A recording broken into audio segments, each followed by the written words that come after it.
Hello student class 3 के बच्चे, आज आपको परीक्षा के दृष्टिकोण से कुछ प्रश्न उत्तर को बताया जा रहा है ताकि आप इसको बढ़िया से पढ़ सकें और उसके बाद आप उत्तर को लिख सकें। उसके लिए अब जैसे अभ्यास कार्य कराया जाता है तो आज मैं आपको अभ्यास कार्य करा रहा हूँ।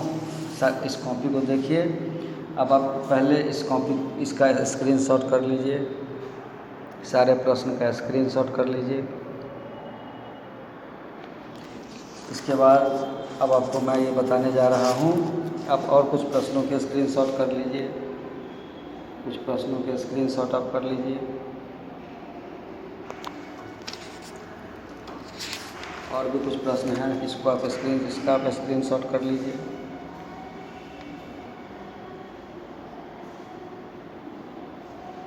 अब देखिए, मैं आपको जो बताने जा रहा हूँ, जैसे आपके पास अब जो आंसर है, क्वेश्चन आंसर है, उसमें अब जैसे है अपमान शब्द का सही विलोम क्या है।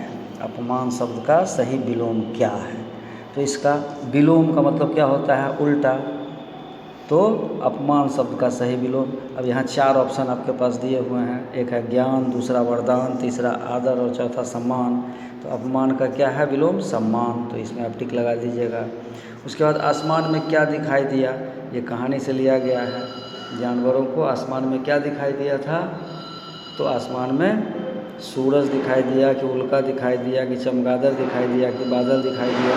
ये उस कहानी की बात है जिसमें सभी जानवर, क्योंकि उस समय कोई नहीं जानता था, ज्ञान किसी के पास नहीं था, हमेशा अंधकार में जीता था, अंधकार में ही पूरा जीवन उसका निकल जाता था। एक दिन अचानक उसे आसमान में चमकता लाल सूरज दिखाई दिया, तो सूरज है।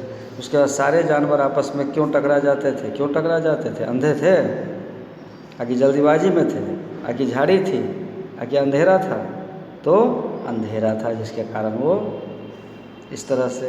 अब उसके बाद और भी, अब जैसे अब व्याकरण से आप प्रश्न लीजिए, तो व्याकरण के प्रश्नों में देखिए भाषा का रूप, इनमें भाषा का रूप क्या है, तो लिखित रूप जो है वह भाषा का है कि मौखिक है, कि इनमें कोई नहीं है कि लिखित और मौखिक दोनों है। तो भाषा का रूप कौन है, तो लिखित भी है और मौखिक भी है, तो ये आंसर आपका हो जाएगा। उसके बाद व्यंजन की कुल संख्या कितनी है। व्यंजन, स्वर व्यंजन 2 तरह के होते हैं, वर्ण 2 तरह के होते हैं, उसमें स्वर और व्यंजन। तो स्वर की संख्या कितनी है, व्यंजन की संख्या कितनी है, तो व्यंजन की संख्या कितनी है, तो 33 है, ये बता देंगे आप। उसके बाद वर्ण क्या होते हैं, तो वर्ण क्या होते हैं, वो स्वर होते हैं कि व्यंजन होते हैं कि शब्द होते हैं कि अक्षर या ध्वनियाँ होती हैं। तो देखिए यहाँ वर्ण किसको कहते हैं, तो अक्षर या ध्वनियों को। स्वर और व्यंजन इस वर्ण के भेद होते हैं। अब देखिए यहाँ मराठी भाषा की लिपि क्या है, इस सब को आप किताब से भी पढ़े होंगे।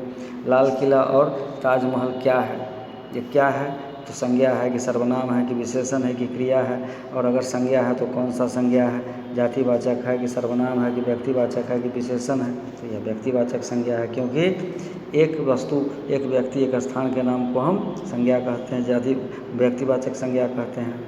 अब जैसे बूढ़ा का भाववाचक क्या होगा, तो बूढ़ा का भाववाचक क्या होगा, तो बुढ़ापा होगा। इस तरह से आप इसको पढ़ेंगे और परीक्षा देंगे।